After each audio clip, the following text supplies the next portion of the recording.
يقول على ما قررنا من بيان مراد المصنف يكون الطريق الذوقي له. اچھا، یہ ماتن نے تو منہیہ میں یہ کہہ دیا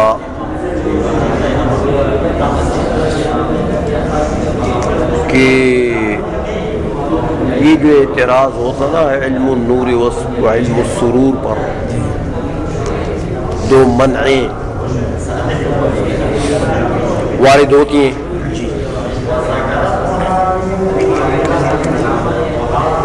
تو ان دو منعوں کا ماتن نے تو کہہ دیا کہ میرے پاس اس کا جواب ہے، وہ طریقہ ذوقی ہے میرا، لیکن اب کیا کروں، مجادلین ہیں تو یہ میں نہیں کہہ سکتا ہوں۔ تو ماتن نے تو چھوڑ دیا وہ طریقہ ذوقی جو تھا منع کے جواب کے لیے، وہ ماتن نے چھوڑ دیا، کہتے میں تو ڈرتا ہوں مولویوں کی لڑائی سے، ڈرتا ہوں۔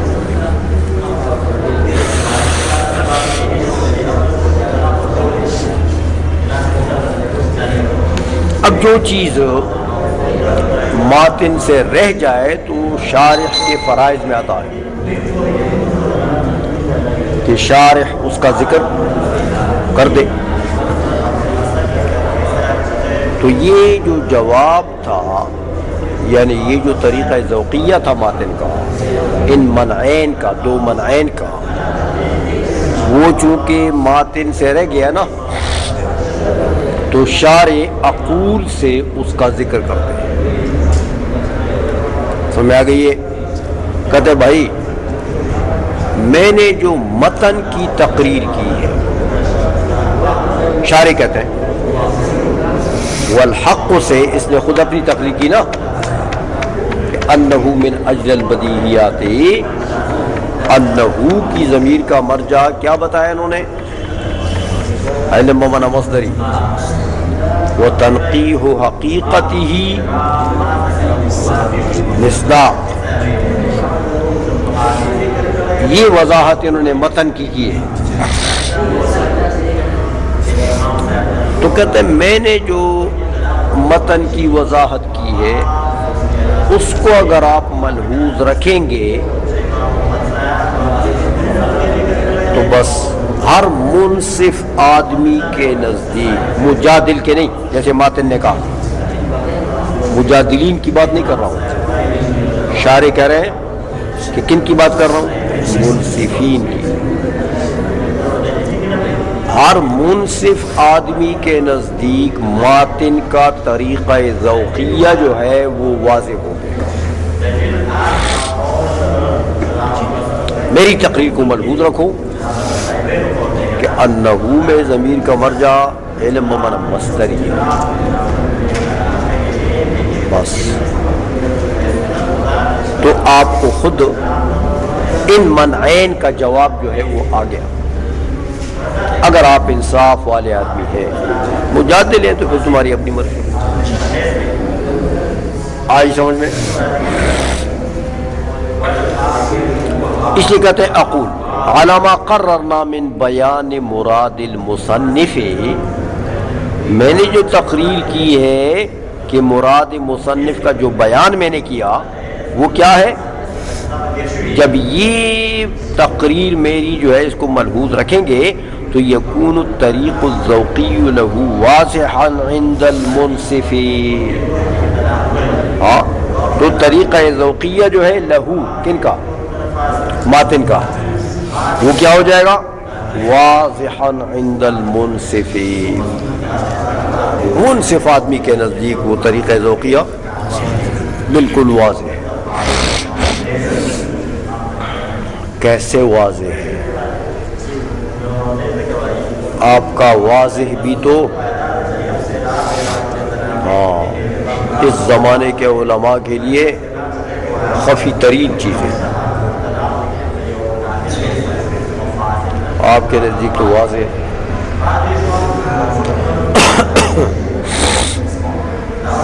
کہتے پھر واضح نہیں ہے آپ کے نزدیک، تو چلو میں اس کی تقریر کر دیتا ہوں۔ کہتے دیکھو، جب علم بمعنی مصدری ہو متن میں، والحق انہ من اجل البدیہیات کالنور والسرور، تو اس کو یہ دوسری تفسیر لے لو، کالعلم بالنور والعلم بالسرور، یہ تقریر لے لو، اس تقریر پر مبنی ہے طریقہ ذوقی۔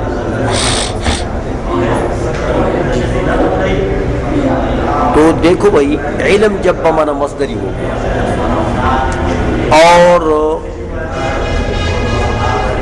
کل علم بالنور والعلم بالسرور، کل علم بالنور یہ اس کا ایک فرد ہے، کل علم بالسرور یہ اس کا ایک فرد ہے۔ سمجھ آئیے، یہ دو افراد ہیں اس کے، تو یہ افراد جو ہوتے ہیں یہ اپنے کلی سے کیا ہوتے ہیں؟ خاص۔ تو یہ دو علمین خاصین ہو گئے، علم النور اور علم السرور، اور والحق انہ من اجل البدیہیات، وہ جو علم بمعنی مصدری تھا وہ ان کا کلی ہے، یہ دو اس کے افراد ہیں، اور وہ علم بمعنی مصدری کلی ہے۔ اچھا،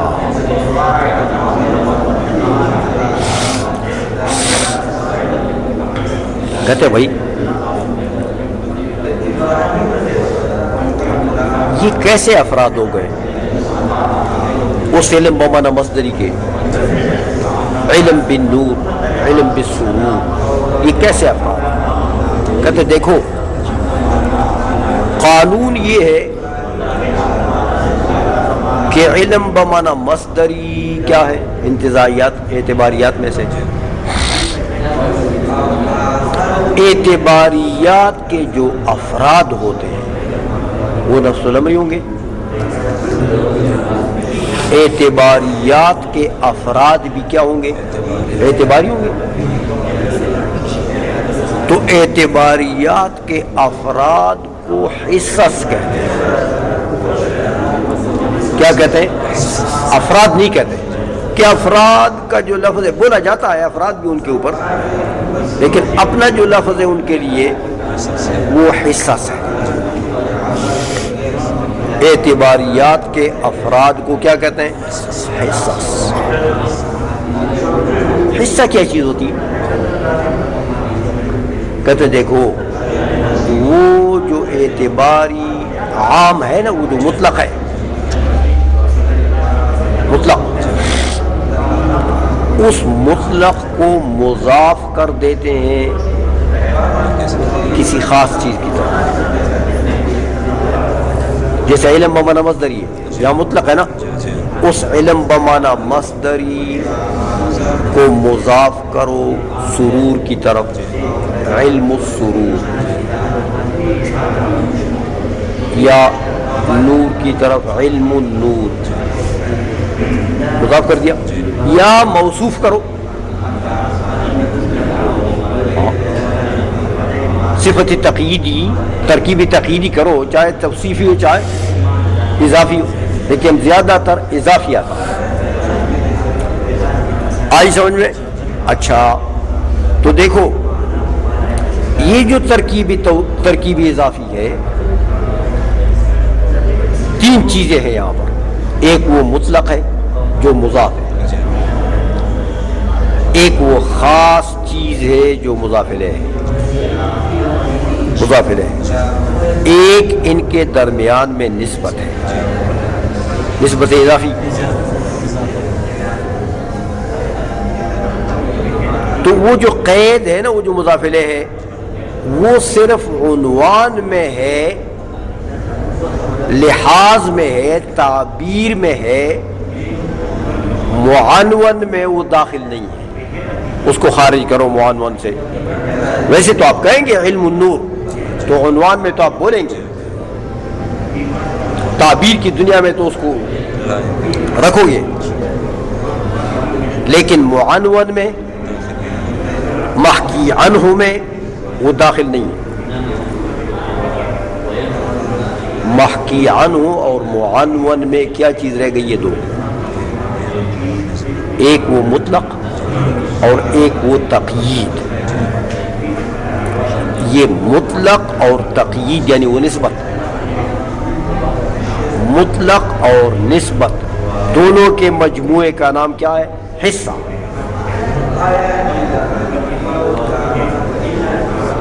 سمجھ آ گئی؟ اعتباریات کے افراد حصص اس طریقے سے بنتے ہیں کہ اس اعتباری مطلق کو مضاف کرو کسی خاص چیز کی طرف۔ سمجھ آئیے؟ تو وہاں تین چیزیں ہو جائیں گی، ایک مضاف، ایک مضاف الیہ، ایک نسبت۔ تو عنوان کے اندر، تعبیر کے اندر تو اس کو داخل کرو، کس کو؟ مضاف الیہ، لیکن معنون سے نکال دو۔ معنون میں محکی عنہ کے مرتبے میں دو چیزیں رہ جائیں گی، کون کون سی؟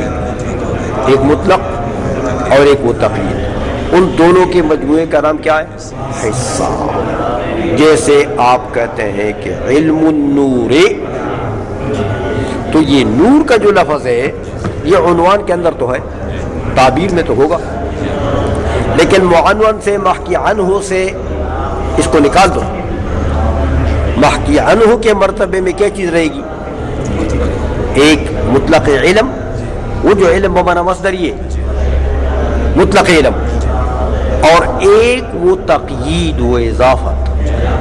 تو ان دونوں کے مجموعے کا نام کیا ہے؟ حصہ۔ سمجھ میں آ گئی ہے؟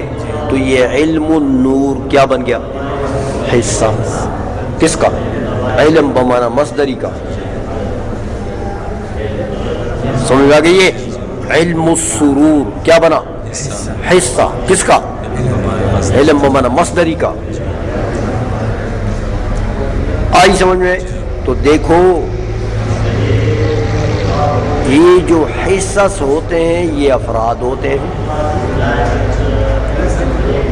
تو حصص اگر بدیہی ہو، علم النور اگر بدیہی ہو، علم السرور اگر بدیہی ہو، تو یہ مستلزم ہے بداہت مطلق کو، مستلزم ہے۔ حصہ اگر بدیہی ہو جائے تو لازم ہے کہ اس کا مطلق بھی بدیہی ہوگا۔ استدلال مبنی ہے ماتن کا جو منہیہ میں انہوں نے کیا کہ علم النور و علم السرور جو ہے یہ علم خاص ہیں،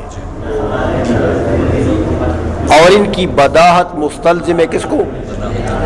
بداہت مطلق کو، بداہت عام کو۔ منہیہ میں جو کہا کہتے وہی چیز بنے، ٹھیک کہا ماتن نے وہاں منہیہ میں۔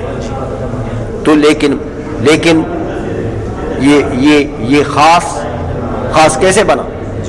علم النور خاص کیسے بنا؟ حصہ بنا،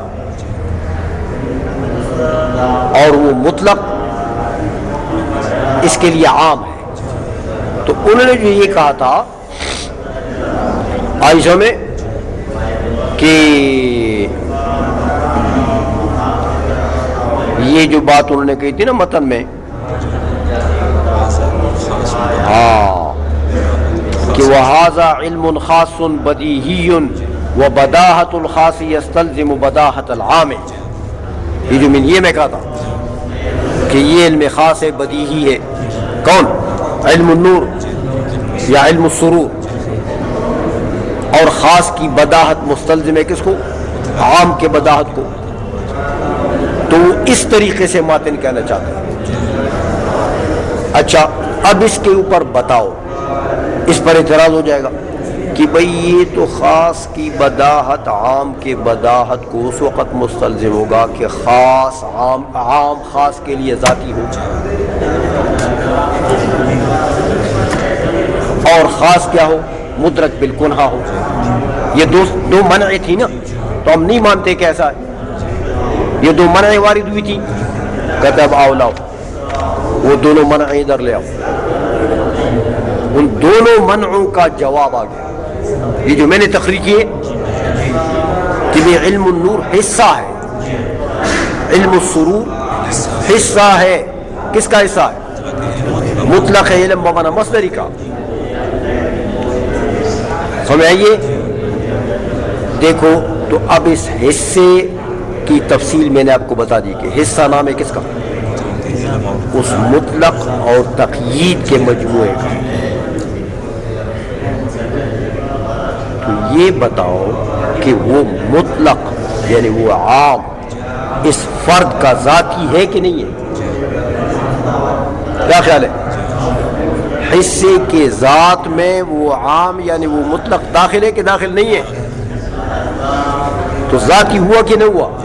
تو اب اس کے اوپر اعتراض ہو سکتا ہے کہ ہم نہیں مانتے کہ یہ عام اس کا ذاتی ہے. کیسے نہیں مانتے ہو؟ عام کو اگر اٹھاتے ہو تو ایسا نہیں بنتا. تو یہ منع اس کے اوپر وارد ہوتا ہے. تو اس کا جواب بھی آ گیا. دوسرا منع کیا تھا کہ ہم نہیں مانتے کہ عام وہ جو خاص ہے وہ مدرک بالکنہا ہو. کیسے نہیں مانتے ہو؟ پہلے میں نے بتا دیا کہ یہ حصہ فرد ہے. کون سا فرد ہے؟ اعتباری. علم بمعنی مصدری کیا چیز ہے؟ اعتباری. اس کے افراد کیا ہوں گے؟ اعتباریات. تو اعتباریات کی ماہیت کیا ہوتی ہے؟ وہی جو ذہن میں حاصل ہو جائے. اعتباریات کی اور انتزاعیات کی کوئی نفس الامر میں کوئی ماہیت ہوتی ہے؟ وہ تو جو آپ تلفظ کریں گے اعتباری کے اوپر تو جو آپ کے ذہن میں آ گیا وہی اس کی ماہیت ہے. تو علم النور جب آپ نے بولا تو آپ کے ذہن میں اس کی ماہیت آ گئی. جو کچھ آ گیا وہی اس کی ماہیت ہے. تو ماہیت ذہن میں آئی کہ نہیں آئی؟ تو جب ماہیت آئی تو مدرک بالکنہا ہو گیا، خاص کے نہیں ہوا. ادراکی بالکنہا کس کو کہتے ہیں؟ جس کے ذاتیات آ جائے. تو خاص جو حصے ہیں وہ مدرک بالکنہا ہو گئے کہ نہیں ہوئے؟ تو اب تم منع کر سکتے ہو کہ ہم نہیں مانتے کہ وہ مدرک بالکنہا. یہ ہے طریقہ ذوقیہ ماتن کا. آئی سمجھ میں کہ بھائی یہ جو دو منعیں وارد ہوتی ہیں، میرا ایک طریقہ ذوقیہ ہے لیکن ڈر کے مارے میں کہہ نہیں سکتا. تو ماتن نے تو نہیں کہہ دیا لیکن شارح نے کہہ دیا کہ یہ ہے طریقہ ذوق. بات سمجھ میں آ گئی ہے کہ نہیں آئی؟ ترجمہ کرو. ہاں کہتے ہیں بھائی اقول علی ما قررنا من بیان مراد المصنف، میں نے جو تقریر کی ہے مراد مصنف کی، تو یکون الطریق الذوقی له واضحا عند المنصف، منصف کے یہاں ماتن کا طریقہ ذوقیہ واضح ہو. فإن یہ فا اب تفریعی ہے، ما قبل کے اوپر تفریع مٹاتے ہیں اور تفصیلیہ ہے کہ اس طریقہ ذوقیہ کی تفصیل بتاتے ہیں. کیسے ہو؟ فإن علم النور والسرور حصتان خاصتان للعلم بالمعنى المصدری المطلق ہے. کہ علم النور علم السرور یہ کیا ہے؟ حصے ہیں، خاص ہیں، یعنی اس کے افراد ہیں. کس کے؟ علم بمعنی مصدری مطلق کے. سمجھ گئے ہو حصص کو کہ نہیں؟ ولا شک ان بداحت الحصۃ الخاصۃ من المعنى المصدری الانتزاعی، اور اس میں شک نہیں ہے کہ حصہ خاصہ معنی مصدری کا انتزاعی کا جو حصہ خاصہ ہوتا ہے اس کی بداحت جو ہے یہ تستلزم بداحت مطلق ہی. ہاں یہ اس کے بداحت مطلق کو مستلزم ہے. اگر وہ خاص بدیہی ہے تو وہ مطلق بھی بدیہی ہوگا بکنہی. کیوں؟ کہ فإن الحصۃ امر انتزاعی حاصل فی الذہن بکنہا، کہ وہ حصہ تو بیچارہ کیا چیز ہے، وہ تو ایک امر انتزاعی ہے، ذہن میں بے کنہا حاصل ہے. تو جب ذہن میں وہ فرد بے کنہا حاصل ہے تو اس کا مطلق حاصل ہوا کہ نہیں حاصل ہوا؟ فإن کنہ الانتزاعی ما ہوا حاصل فی الذہن، انتزاعی کی کنہ کیا ہوتی ہے؟ جو چیز حاصل فی الذہن وہی ہے. والمطلق جزء خارجی اے تفصیلی، اور وہ مطلق اس کا جزء تفصیلی ہے، جزء تو فیکون حاصلا بکنہ ایضا، تو وہ مطلق بھی خاص کے ضمن میں وہ بکنہ ہی یعنی بذاتی ہی حاصل ہو گیا ہے. وحینئذ یندفع المنعان المشہوران بلا کلفۃ، اور کہتے ہیں بھائی یہاں تو وہ دونوں منع جو ہیں وہ ختم بغیر کسی تکلیف کے. کوئی تکلیف اٹھانی پڑی ہے آئی سمجھ میں؟ تو مطلب یہ ہے کہ یہ ہے وہ طریقہ ذوقیہ ماتن کا کہ ماتن نے ذکر نہیں کیا تو مولا حسن فرماتے میں نے اس کو ذکر کر دیا. یہ طریقہ وحین اذن لا یردو. یہ قاضی نے ایک اور تقریر کی ہے، پھر اس کا رد کیا، پھر اس کے اوپر اعتراض کیا، پھر جواب کیا. پڑھو گیا یہ بس ہے.